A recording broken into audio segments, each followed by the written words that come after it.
Hello, and welcome to our talk on Copilot Ready Governance. My name is Peter Carson, President and Founder of Envision IT, based up in the Mississauga, Ontario, Canada area. What we're going to talk about today is Microsoft 365 tenants and blind spots that you have in it. So there's a lot of challenges that we hear from our clients, we see from the market in general.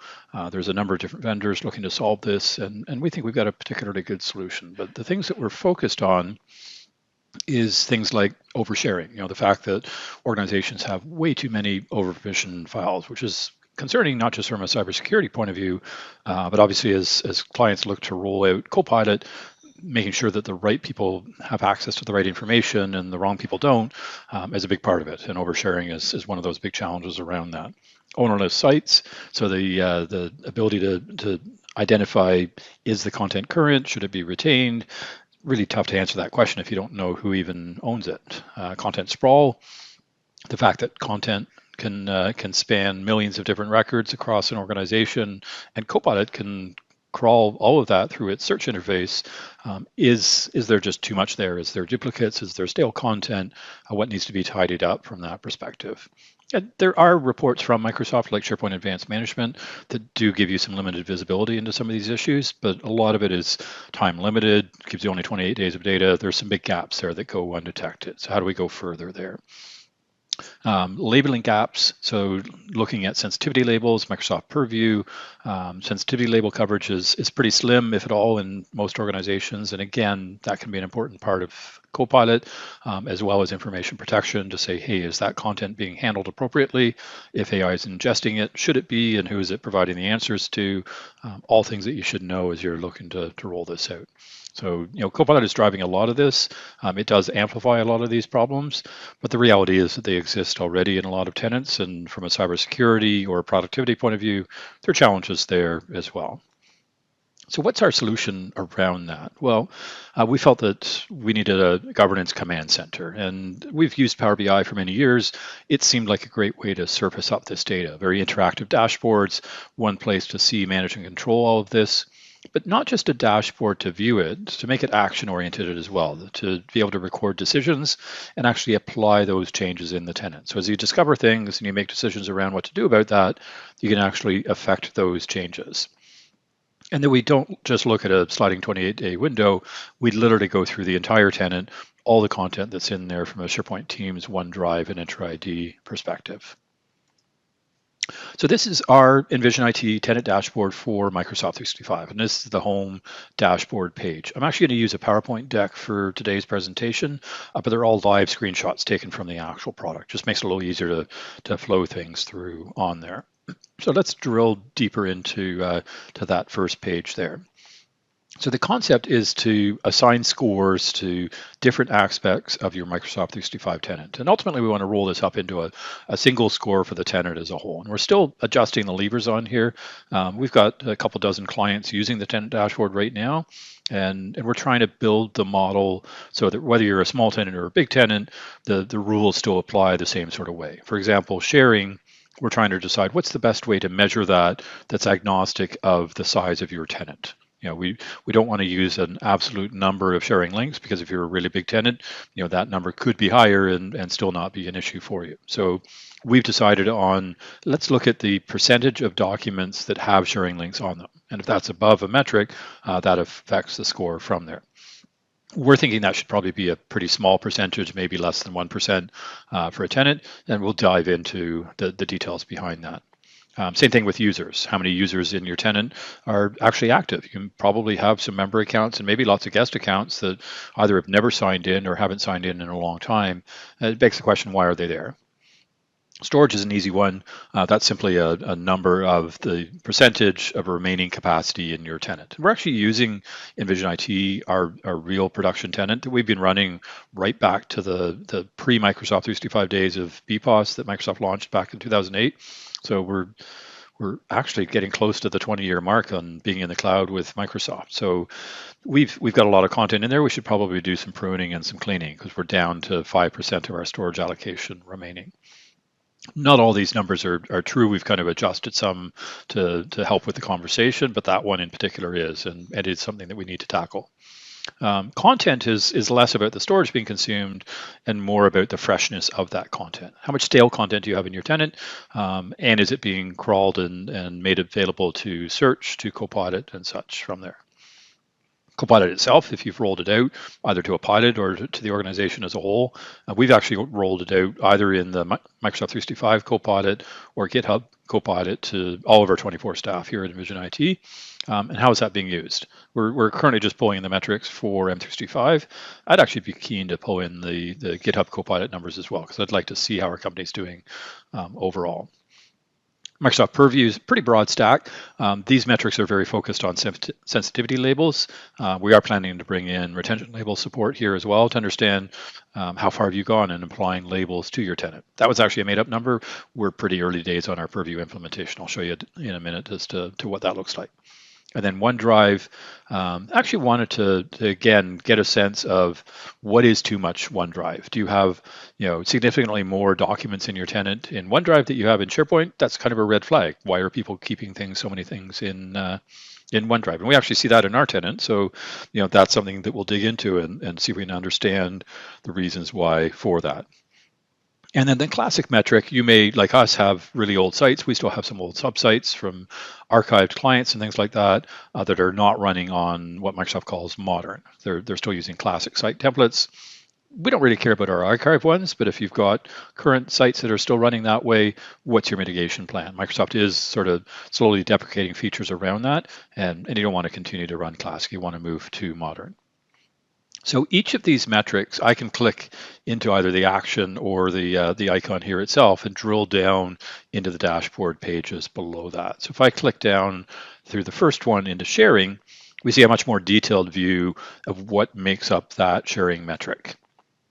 And we've divided it between SharePoint documents and OneDrive documents. You can see in our tenant, we've got 189,000 documents in SharePoint. We've almost got 750,000 in OneDrive. So yes, we've got too much going on in OneDrive. We've got 8,000 sharing links. So somebody's done a share link on 8,000 different documents through our tenant. And we also have unique permissions in 8,000 spots there as well. That's different than a sharing link. You've basically broken the permissions in SharePoint. And we do that deliberately in certain spots in our client sites to allow them to have read-only versus contribute access to different parts of the site, to have our own private workspace area within each client site. But is that still too high a number for us? Something that we need to dig into and understand. So we're right around that 1% sharing ratio with real numbers from our tenant. So going to be keen as we start to roll this out over the next few weeks to clients that are running the previous version of the dashboard, just see where they're trending there and where the appropriate numbers are to rate a score from there. But it also looks at things like, what is your default sharing for workspaces? Is it a direct and existing access? Is it an organization-wide, which is a dangerous one? Everyone except external users is another dangerous one. What sort of sharing links are there? How are documents actually being shared with these 8,000 links? How do they break down into different types of sharing links? And how many are shared with members, which are staff, versus guests, which are external people? We have this concept of workspace categories. So, Envision IT workspaces versus client workspaces. How does that break down, even down to the workspace name itself? I've actually filtered this to the Envision IT workspaces. We can see that our marketing team has a lot of sharing links. Not that surprising. They're often working with external vendors, doing lots of sharing. As part of that, that probably makes sense. Operations finance, maybe that's a little concerning that we're doing a lot of sharing through that. We've set up data rooms recently for finance to use with our external vendors, like our audit and review engagement and such through there. So we should probably go back and tidy a bunch of these up. And then the tail gets pretty short from there. So we're actually doing pretty well on that side. But you can see we've got a lot of links, and I'm actually the worst culprit at over 500 sharing links in my OneDrive. A lot of those are probably meeting recordings that have been archived in my OneDrive. They do get deleted after a certain period of time, but obviously I've got a lot of meetings and a lot of recordings in there, and same down through there. But we can dig into those individuals. So I can drill through any of these levels and start to end up deeper down in here. Like here, I'm drilling down into the development workspace name and saying, hey, let's look at that actual workspace. So I'm now in that development workspace, and I can see it's a team. It's not just a team site. We have actually quite a few channels in the team, but if we look at the dates on that, there's a bunch of 22s, 2023s, 2024s. So there's old channels that we're not really using. We should probably clean that up and archive a bunch of those channels. We've got a bunch of sharing links in here. I can drill down and see exactly what those links are. I can see what sort of content is in there in terms of file type extensions, date that they were created. Big bump in 2024, we added a lot of documents into the workspace. So we can drill quite deep into there. We can also drill into the people and say, hey, who are the people that are natively getting access into the workspace? Maybe we've got sharing links to people that are already in here, and the links shouldn't be there because they don't need them. They already have access. And how current are these people? These are all our staff. So they've all signed in within the last 30 days, which makes me feel good as the owner of the business. Staff are actually working. That's awesome. I can drill down into an individual user. So I've drilled down into myself here. I can see metadata about myself out of Enter ID. It's constrained to the development workspace that I'm looking at right now, but I could back it out and look at my workspaces across the tenant as a whole. And I also see the sharing links that I've got shared with me and understand what are these different documents and do they still need to be shared. As we can see, there's a lot of MP4 recordings in there, meeting recordings as part of that. I can also drill down into the documents, see all the documents in the workspace, who they're created by, who are they last modified by, when were they touched, how big are they, and I can use these filters to start to filter to look for big files or old content or whether they're shared or not. So we've got a lot of granularity and just keep drilling deeper and deeper into it from there. See the actual sharing links themselves. So that's the sharing section. Now, I kind of glossed over it, but we've got this workspace category concept here on the lower left. And this is not something that's native to Microsoft 365. It's something that we've introduced as part of the tenant dashboard. And part of the tenant dashboard, as is an Excel that we provide to our clients, that can populate with all the data from the tenant dashboard itself. So you hit the green refresh in Excel, it'll pull all this data down and have a list of all your workspaces, your OneDrive, your libraries, your users, et cetera, through here. And you can start to assign things like categories or primary owners, or even actions to those workspaces. And you can see there's, as I scroll to the right, there's a lot more columns in there. I can use these to filter down for big workspaces, different types of workspaces, lots of different criteria I can use in the Excel. And we decided to use Excel because it's very handy for this sort of filtering and viewing, and then ultimately being able to come in and actually record some actions against that to say, hey, we want to archive this workspace, or maybe we should just clean up all of the broken permissions or all the sharing links in this or a whole set of workspaces. We may want to delete it or merge it or migrate it, change its default sharing link type, associate it to a hub site, set a Purview sensitivity label on it. So these are all things that you can record in here. Those actions will show up in the dashboard, but we also have a PowerShell script that'll read this. And as an administrator, you can then go execute those actions to say, hey, we've got a lot of default sharing links that are set to the wrong type. We should really set some sensitivity labels on our containers. Let me record those actions, run the PowerShell, and have it apply into my tenant there. So it's not just viewing, it's actually being able to take action from there. Same thing at the library level. I can determine actions like setting a default sensitivity label, which is different than the label on the workspace. This says any new or edited documents in this particular library are going to get this label. So it's something you should track as part of your Purview implementation. And likewise for users, you may have users that haven't logged in a very long time. So maybe I should deactivate or delete those users, which kind of brings us to the users page in the dashboard. So here we've split it between members and guests. They're the two primary types of users we see in Enter ID, which is the underlying identity for Microsoft 365. So let's look at your members, typically your staff. These would be normally your licensed accounts, although we've got 76 member accounts, but only a couple who aren't unlicensed. Most of them are active, but we've actually got way more member accounts than staff in here. We've got a bunch of service accounts, test accounts, things like that. We should really tidy up our Enter ID and get rid of those. We've got 24 accounts that have never signed in. There's no reason for those to exist. If we flip over to the guest side, these are folks who are external to your organization that you've created sharing links with, you've added to workspaces, things like that. And it's quite common to see large numbers of guests invited in who actually never use the service and don't sign in. So those should probably get tidied out. Even the ones that haven't signed in over a year, likely not active through there. We can see user creation over time. We blank them out because of client email domains, but you can see all the different email domains and whether they have active users in there, total number of users and such. So you really get a high level sense of the users in your Enter ID and how you should tidy that up from there. From a storage perspective, here what's important really is that remaining capacity to say, hey, are we about to start paying Microsoft for extra capacity in our Microsoft 365? Because that can get very expensive very quickly. So what is our sort of remaining capacity trending down over time? What's our age of our content? So we can see that a lot of our content is in the over 1 year time frame through there. So I filtered this down just to Envision IT. It's not showing the tenant as a whole. But we can see we've got a lot of client content in there as well. But you can see here, MP4s are the overwhelming amount of content. They tend to be big, and once a certain period of time, maybe a year has passed, you really want to go back to those meeting recordings, which is what most of those represent. There's a lot in the marketing team.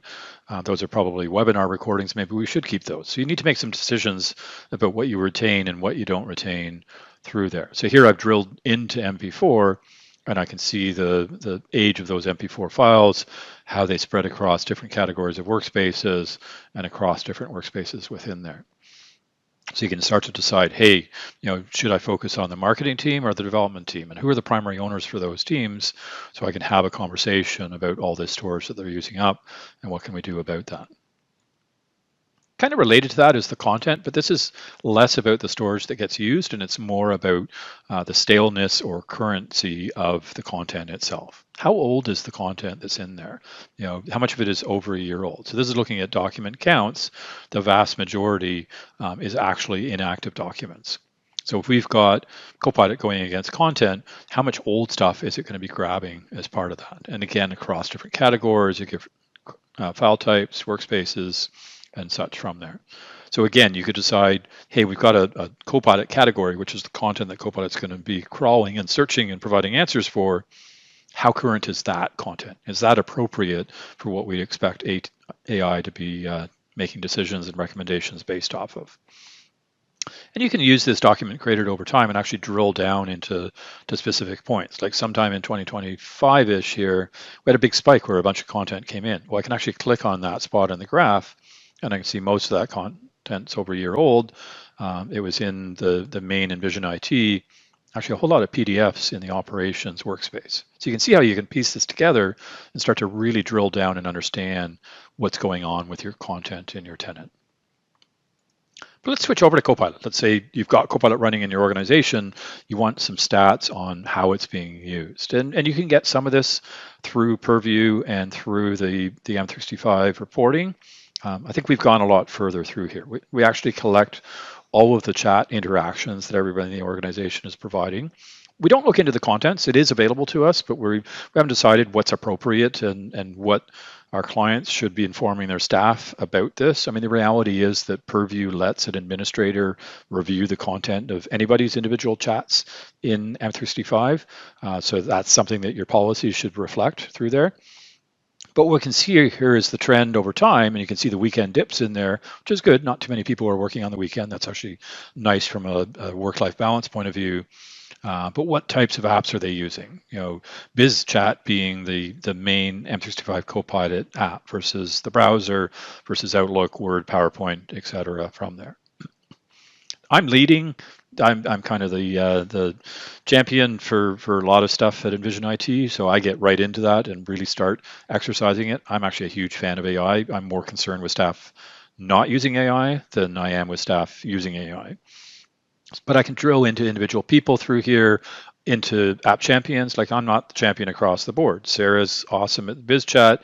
I've got the web chat. Maha's using Outlook. Joel's using Word. So we can see different staff members through there. So if I drill in on myself, I can see how I break down and what my split is, but I can also flip it the other way and say, well, let's look into Outlook. What's Maha doing? What does that look like? and who else is using Outlook. And I can see I'm way down at the bottom here. I get a lot of email. I should be using AI more to help me deal with that through there. So you can identify your champions, you can identify best practices, and really make sure that your Copilot is a success. Assuming that you've already done the Purview before you roll out the Copilot, although sometimes it goes the other way around, we've rolled out a Copilot. Obviously, we've got a long ways to go still on our Purview. Most of our workspaces don't have a label assigned to them. None of our libraries have default library sensitivity applied to them. We know what we want to do here.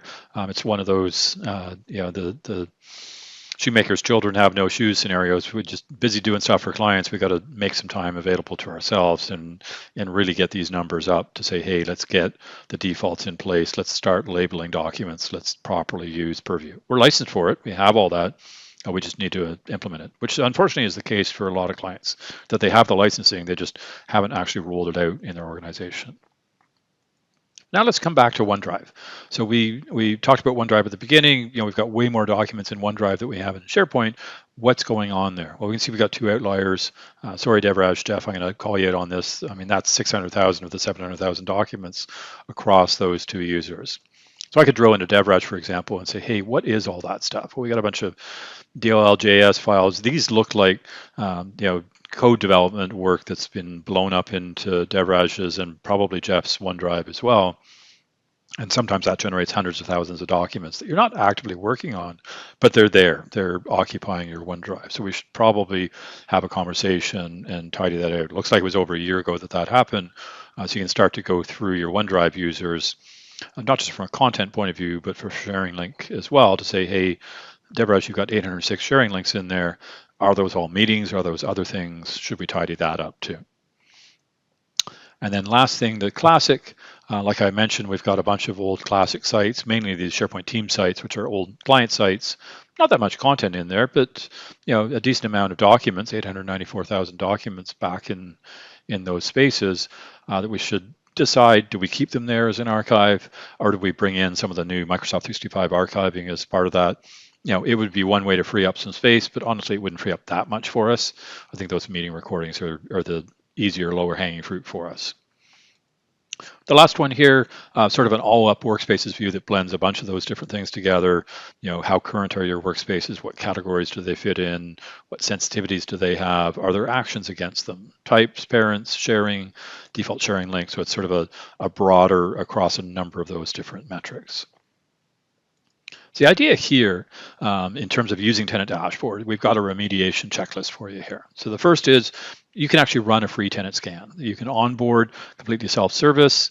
We can get the first scan done, get the dashboard set up for you, have a look at that. You can start tackling oversharing, removing some of those links, tightening up the broken permissions, getting Purview labeled in there, cleaning up the stale content, reclaiming storage, and then use it on an ongoing basis. Things like a Purview rollout, if you're any sort of size as an organization, it's not a quick thing. It might be months, even into over a year to do that process. You can actually use Tenant Dashboard to monitor that ongoing progress and even kind of turn it into a leaderboard from a Purview point of view to say which departments have fully implemented, which ones still need more work to do through there. So I know that's a lot to absorb. At the end of the day, we're trying to roll it up into a very easy to digest and understand and manage control dashboard that can tackle a lot of those pain points that we talked about through there. The whole Tenant Dashboard is very partner friendly as well. We have a partner program. We have internal use rights for partners to try it out themselves. They can brand the reports. They can self-host. This is important for clients too.